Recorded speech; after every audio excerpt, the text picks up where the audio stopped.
June 5, 1967, the day the Middle East held its breath. In just 6 days, war would erupt, borders would vanish, and the balance of power would shift forever. In Tel Aviv, Israeli pilots climb into their cockpits. Engines roar to life, not in celebration but in fear, in defiance, and in what they believe is survival. To the south, Egyptian divisions stretch across the desert. To the east, Jordanian artillery waits silently near the ancient hills of Jerusalem. And in the north, Syrian guns are already pointed at the Israeli farmlands below. The war hasn't started yet, but everyone knows it's coming, and what happens next will shock the world. In just 6 days, entire armies will be crushed, city skylines will change, and the lives of millions will be altered forever. But this isn't just about territory or tanks, it's about survival, humiliation, and the ghosts of wars past. Before we dive in, welcome to Erahive, where we bring history's most defining moments to life. If you love powerful stories from the past that still shape our world today, make sure to subscribe, because what's coming is history like you've never heard it before. Now, this is the story of a war that lasted less than a week, but left behind decades of conflict. A war fought in the air, on the ground, and in the minds of every citizen involved. This is the Third Arab-Israeli War. This is the Six-Day War. The 1960s were a time of revolution around the world, but in the Middle East, it wasn't peace people were marching toward, it was war. And it didn't begin on the battlefield. It began in speeches, in threats, in slow, steady escalations that pushed the region to the brink. In Egypt, President Gamal Abdel Nasser had become the symbol of Arab pride and resistance. Charismatic, defiant, and deeply popular, Nasser wasn't just leading a country, he was leading a movement, a dream of pan-Arab unity, where borders meant little, and Israel had no place. But Israel, just 19 years old and surrounded on all sides, wasn't waiting for dreams. It was building an army, training pilots, and preparing for the next attack, because history had taught them. War was never far. Throughout the early 1960s, border clashes between Israel and Syria became routine. Syrian artillery rained down on Israeli farmers in the north. In return, Israeli jets would scream across the sky, striking Syrian outposts. But the match was struck in May 1967. A Soviet intelligence report, false, it turns out, warned that Israel was preparing to invade Syria. In response, Nasser made his move. He sent 100,000 Egyptian troops into the Sinai Peninsula, just miles from the Israeli border. Tanks, artillery, air power. Then, he made a decision that changed everything. He closed the Straits of Tiran, cutting off Israel's shipping route to the Red Sea. To Israelis, this wasn't a threat, it was a declaration. Israel's Prime Minister, Levi Eshkol, faced pressure from all sides. The military urged a strike. The public demanded action. The world watched in silence. Meanwhile, Nasser's rhetoric grew louder. He told crowds in Cairo, if war comes, it will be total, and the objective will be the destruction of Israel. And he wasn't alone. Jordan joined the alliance. So did Iraq. Syrian forces increased their shelling. Arab radio stations filled the air with chants of victory, counting the days until Israel's end. From Tel Aviv to Jerusalem, families stocked food, dug bomb shelters, whispered prayers. The fear was real, pressure unbearable. And then on the early morning of June 5, 1967, Israel stopped waiting. What came next would become one of the most shocking military operations in modern history. Dawn broke on June 5, 1967, with an eerie calm. No sirens, no explosions, just the quiet hum of tension, one that had been building for weeks. Then at exactly 7:45 a.m., local time, 200 Israeli fighter jets suddenly roared into the sky. Their mission was bold, daring, desperate, and it had a name: Operation Focus. In total secrecy, the Israeli Air Force launched a massive surprise attack on Egyptian airfield. Not just one or two, but nearly every base across the Sinai and mainland Egypt. But here's the genius and the gamble. The Israeli jets flew ultra-low, just above desert sand and sea, avoiding radar. They stayed off civilian airways, maintained radio silence. The world didn't even know they were in the air. Then, boom, the first wave hit. Hangars exploded. Fighter jets were destroyed where they sat. Airstrips were cratered, runways shredded. In less than 3 hours, over 300 Egyptian aircraft Nearly the entire Egyptian Air Force were destroyed.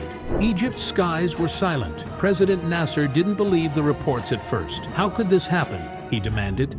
But it had. His Air Force's pride was gone. Before a single Egyptian pilot could even take off, and Israel wasn't done. As Egyptian defenses collapsed, a second wave of Israeli bombers was already in the air, targeting Syrian, Jordanian, and Iraqi airfields next. Within hours, Syria lost 32 planes, Jordan 28, Iraq 23. The Arab coalition had barely entered the war, and it had already lost the skies. Back in Israel, the mood shifted from dread to stunned disbelief. Families glued to radios. Children clung to their parents. No one celebrated yet because everyone knew the war was just beginning. But in military terms, Israel had pulled off one of the most successful preemptive strikes in modern history.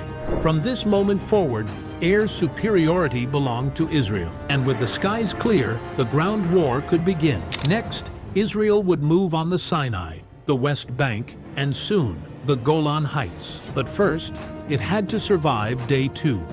With the skies clear, Israel wasted no time. By midday on June 5th, Israeli tanks and infantry began a massive push into the Sinai Peninsula, a stretch of vast, open desert where war becomes a game of speed, heat, and endurance. The Egyptian army was still reeling from the morning airstrikes. Communication was down, commanders were scattered, and Israeli forces? They moved fast, lightning fast. Columns of tanks kicked up sand like waves in a storm. Paratroopers dropped behind enemy lines. Helicopters hovered just above radar range.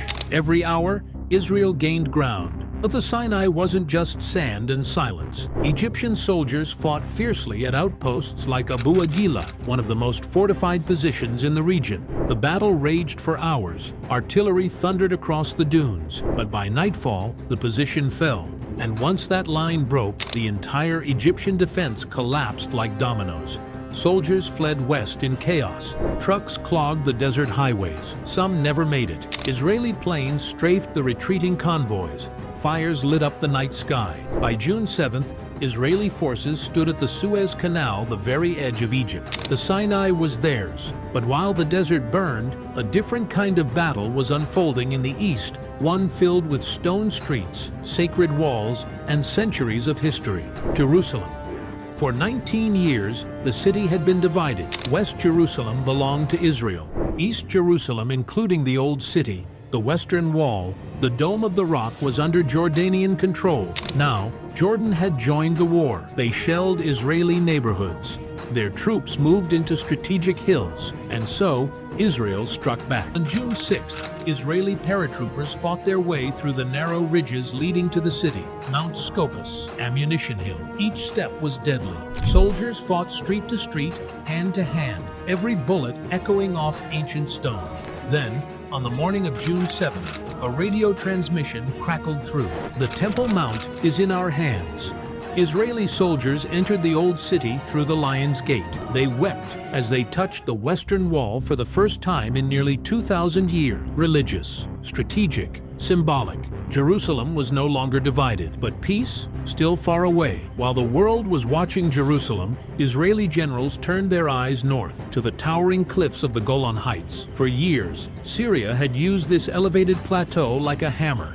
From above, they shelled Israeli farms, picked off tractors, fired on villages without warning. To Israeli families in the Hula Valley, the Golan wasn't just geography, it was terror. Now, after days of war, Israel decided no more looking up in fear. It was time to take the high ground. But this wouldn't be like the lightning strikes in Sinai or the street battles of Jerusalem. This would be a brutal uphill war into fortified bunkers, minefields, and machine gun nests built into solid rock. For the first few days, the Israeli government hesitated. Terrain was nearly suicidal. The Syrian army had the high ground, the bunkers, and deep Soviet support. But pressure grew both from commanders and terrified civilians. Finally, on June 9th, the order was given, and then hell opened. Israeli artillery pounded the cliffs for hours, shaking the very mountains. Then came the infantry, climbing, crawling, dying.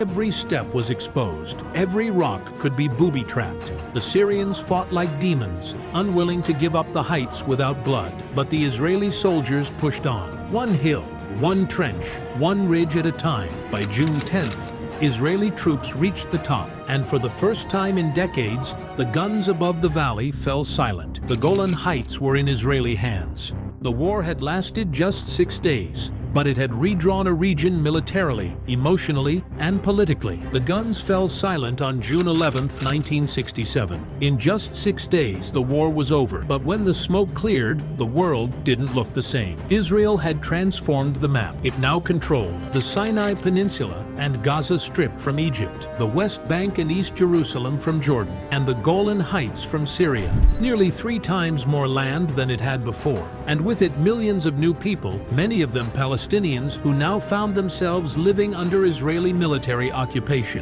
For Israel, it was a stunning victory militarily and symbolically. For the Arab world, it was a devastating humiliation. Armies had collapsed, land was lost, and worst of all, so was pride. In cities across Egypt, Jordan, and Syria, people wept not just for the fallen, but for the shattering of a dream. Nasser offered his resignation. Crowds begged him to stay, but the Arab world knew they had been unprepared, outmaneuvered, and caught off guard. And in the refugee camps of Gaza and the West Bank, a new kind of anger began to grow. Quieter, deeper, and more dangerous. This was no longer about armies. It was about identity, displacement, and a people without a state. Back at the United Nations, Resolution 2042 was passed. It called for Israeli withdrawal from the occupied territories and Arab recognition of Israel's right to exist.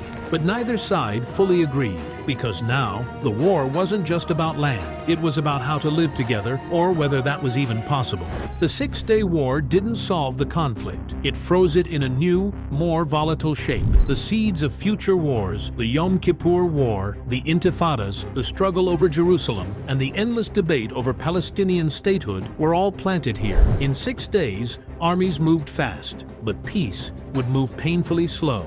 June 1967 is long gone. The soldiers have aged, the tanks are rusted, but the war, in many ways, it never really ended. Because the 6-day war wasn't just a military conflict, it was a turning point in the soul of the Middle East. The land that Israel captured in 6 days became the heart of a decades-long battle. The Sinai was eventually returned to Egypt through peace talks. Gaza and the West Bank remained contested, fueling cycles of violence, occupation, and rebellion. And East Jerusalem, sacred to 3 religions, is still at the center of every negotiation, every prayer, every protest. For Israelis, the 6-day war is remembered as a moment of survival, a time when the nation stood alone, outnumbered, and won. But for Palestinians and the broader Arab world, it's remembered as a catastrophe, a moment when land was lost, hopes were shattered, and a people became trapped in history's waiting room, stateless, voiceless, restless. It's the war that made occupation a daily reality, the war that made peace feel further away, and the war that turned a regional rivalry into a generational struggle. Today, politicians argue over borders, children grow up with walls and checkpoints, and the name 1967 still draws line in hearts, in maps, in blood. But history isn't just about what happened, it's about how we remember it and what we do with its lessons. Because in the end, the 6-day war was never just about 6 days. It was about what comes after, and whether we have the courage to end a war that never truly ended. This is Erahive, bringing forgotten history back into focus. If this story moved you, challenged you, or opened your eyes, make sure to like, share, and subscribe, because every war, every peace, every life leaves behind an echo. And here at Erahive, we chase those echoes until they speak.